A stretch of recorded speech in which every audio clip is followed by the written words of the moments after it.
Hello everyone, स्वागत है आपका एक और नई वीडियो में। FLB चोरी की हमने बहुत समय हो गया कोई भी वीडियो नहीं डाली इस वाले चैनल पे। आज मैं डालता हूँ। आज मैं आपको छोटी सी चीज़ें बताने वाला हूँ। वो है इंडिया में चल रहे स्टार्टअप कल्चर के बारे में। स्टार्टअप कल्चर की वजह से मतलब कुछ लोग अपनी जो प्रोमिनेंट जॉब है वो छोड़ देते हैं और स्टार्टअप खोल लेते हैं। इसके अलावा जो जॉब सीकर्स हैं, मेरी तरीके के कुछ लड़के हैं या हमारी उम्र के जो लड़के हैं या लड़कियां हैं, जो भी है, अगर वो जॉब देख रहे हैं तो उन्हें एक अनसर्टेनिटी दिखती है स्टार्टअप में, बट एक ग्रोथ दिखती है। ग्रोथ समझते हुए वो ज्वाइन भी कर लेते हैं कुछ स्टार्टअप को, पर स्टार्टअप फेल हो जाता है, कंपनी बंद हो जाती है, उसके बाद हम लोग अनएम्प्लॉयड हो जाते हैं। उसी का एक छोटा सा बताने वाला हूँ एग्जाम्पल। मेरी जो लास्ट कंपनी थी उसके जो फाउंडर थे, एक ने बायजूस से, क्योंकि बायजूस बंद हो गई थी तो बायजूस से उन्होंने, और दूसरे डायरेक्टर थे उसने अपनी डिलॉयट की जॉब छोड़ के उसके बाद ये कंपनी स्टार्ट की थी। तो डिलॉयट की जॉब छोड़ के, और एक का तो खैर था कि कंपनी बंद हो गई थी उस वजह से, तो दोनों ने काफ़ी अच्छी प्रोमिनेंट जॉब छोड़ के अपनी जॉब से हटकर अपनी कंपनी खुद की स्टार्ट की। बट वहाँ पे जो है सबसे बड़ा इशू आया उनकी कंपनी में एक सबसे बड़ा इशू था मैनेजमेंट इशू। यानी उन्हें कंपनी मैनेज करनी नहीं आई। उन्होंने सेल्स पे सबसे ज़्यादा फोकस किया। सेल यानी कि कंपनी ऐसी कि ग्रो कर जाती। आने वाले 3-4 सालों के अंदर कंपनी हो सकता है इतना वैल्यू जनरेट करती, और इवन जनरेट भी कर रही थी। मैंने ज्वाइन की थी कंपनी जनवरी के महीने में। कंपनी स्टार्ट हुई थी सितंबर में। सितंबर, अक्टूबर, नवंबर, दिसंबर बहुत अच्छा रेवेन्यू किया। इवन जनवरी, फरवरी, मार्च तक काफ़ी अच्छा रेवेन्यू किया। ठीक है, कंपनी अच्छा खासा जमा रही थी, अच्छा खासा पैसा भी कमा रही थी। एंड कंपनीज में जो एम्प्लॉई थे वो भी अपना अच्छा खासा ग्रोथ कर रहे थे। मैंने सेल्स में जॉब की थी, सेल्स में स्टार्ट किया था। मुझे भी काफ़ी अच्छा मतलब लग रहा था, काफ़ी मज़ा आ रहा था चीज़ों को लेकर, क्योंकि माइक्रो मैनेजमेंट और जो MNCs में काफ़ी स्ट्रिक्ट चीज़ें होती हैं वो नहीं थी। काफ़ी चिल माहौल था, क्योंकि बेसिकली मेरा तो फर्स्ट टाइम था स्टार्टअप में। मैंने सुना था कि यहाँ पे स्टार्टअप में अगर कोई ज्वाइन करता है तो ग्रोथ अपॉर्चुनिटी बहुत रहती है, प्लस थोड़ा सा तुम्हें रिलैक्सेशन मिल जाता है और चीज़ों को लेकर समझने में बहुत ज़्यादा आसानी रहती है। एज़ कम्पेयर टू किसी बड़ी कंपनी में जाएंगे तो वहाँ पे बहुत सारी चीज़ें चल रही होती हैं। तो आप अगर जूनियर लेवल ज्वाइन करेंगे तो आपको करीब 2 से 3 साल लग जाएंगे किसी एक लेवल पे पहुँचने में। बट स्टार्टअप में ऐसा नहीं है, आप इनिशियली ही पहुँच सकते हैं। एक चीज़ सोचते हुए समझते हुए हम लगे हुए थे, ज्वाइन कर रहे थे। लेकिन एक चीज़ मैंने मार्च के समय में जाके नोटिस की, और अब मार्च के बाद कंपनी थोड़ा सा डाउन हुई होली के बाद। तो एक सबसे बड़ा इशू जो आया वो ये था कि लास्ट 3 महीने से कंपनी के जो फाउंडर्स थे वो ही गायब थे।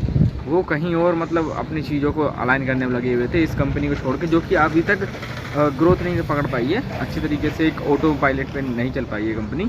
लेकिन फिर भी फाउंडर्स अपनी ये चीज़ें छोड़ के बाकी अदर बिजनेसेस बनाने में लग गए, अपना अदर बिजनेस खोलने में, स्टार्ट करने में, उसे बनाने में लग गए।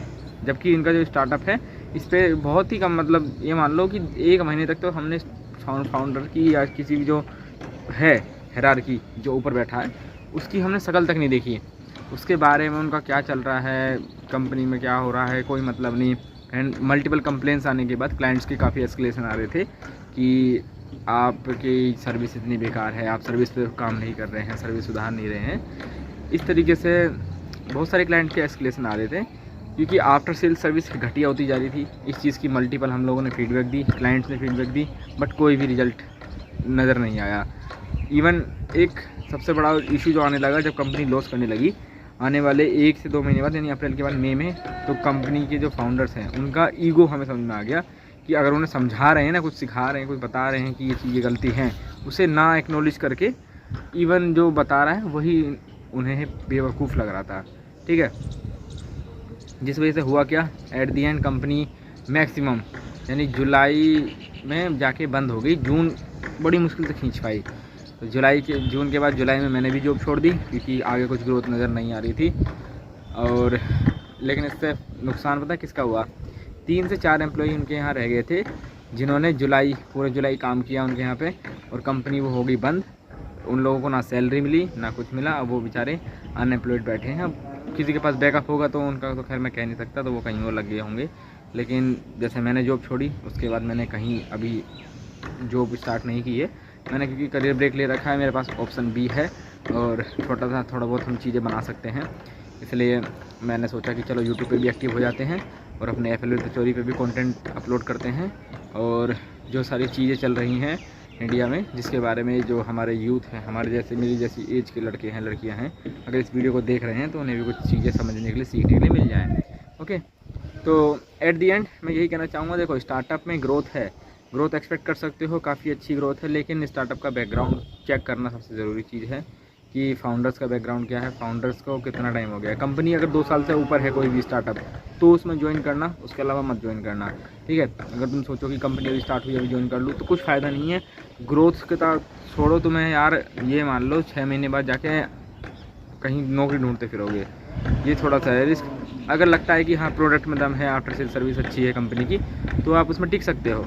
अगर कंपनी नई भी है ना, तो भी टिक सकते हो, क्योंकि 1-2 महीने में ही कंपनी की आफ्टर सेल सर्विस समझ में आ जाती है। जो एग्जिस्टिंग क्लाइंट हैं उनसे थोड़ा बात करने का ट्राई करो, या जो आपके कलीग हैं उन लोगों के कोई क्लाइंट क्लोज हुए हैं, उनको सर्विस कैसी मिली है, ये चीज़ें पता करो। अगर इससे लगता है कि हाँ सर्विस अच्छी है और कंपनी डिलीवर कर पा रही है चीज़ों को, तो आगे कंटिन्यू करो, अदरवाइज़ फिर स्केप करने की सोच लो, निकलने की सोच लो, वरना बेरोज़गार हो जाओगे मेरी तरह, ठीक है। और अगला जो पॉइंट है वो आपको ध्यान में रखना चाहिए कि मैनेजमेंट स्किल्स, यानी कि मैनेजमेंट का जो इसमें इन्वॉल्वमेंट है अपने बिजनेस में, वो कितना है।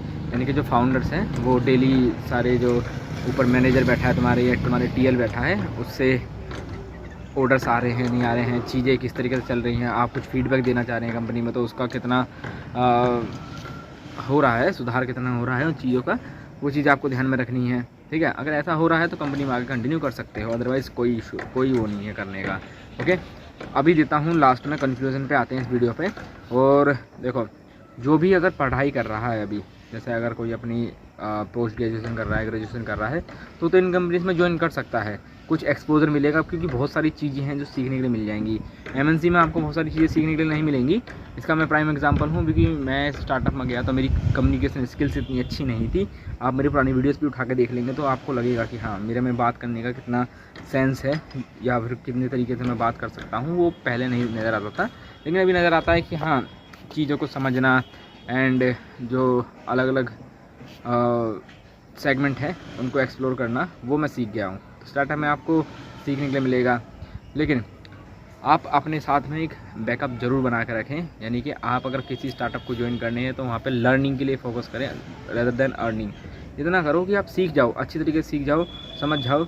बाकी दूसरी किसी कंपनी में जाते हो तो आप कह सकते हो कि हाँ कंपनी बंद हो गई अभी, लेकिन मेरे अंदर स्किल्स है। आपके अंदर जो स्किल्स हैं, आपके अंदर जो लाइक सॉफ्ट स्किल्स हो गई, हार्ड स्किल्स हो गई, ये आपने सीख ली होंगी उस कंपनी से, वो आपके काम आ जाएंगी। तो ये सारी चीज़ें हैं जो आपको ध्यान में रखनी चाहिए। एंड वीडियो कैसी लगी वो बताना, और आपका कैसा एक्सपीरियंस है, आज तक कोई जॉब कर रहा है नहीं कर रहा है, वो मुझे कमेंट में बता देना। मैं मिलता हूँ आपसे अगली किसी नई वीडियो में, बहुत ही जल्द मिलेंगे हम, और कंटिन्यू बनाते हैं इस चैनल को, थोड़ा सा करते हैं ग्रोथ। हम भी एक स्टार्टअप करके देखते हैं, अपने यूट्यूब चैनल को एज एन रन करके देखते हैं, जो कंटेंट है वो इस चैनल पर अपलोड करके देखते हैं। आई होप कि ग्रोथ हमें मिलेगी। Okay, and see you in the next one. Thank you for watching this video.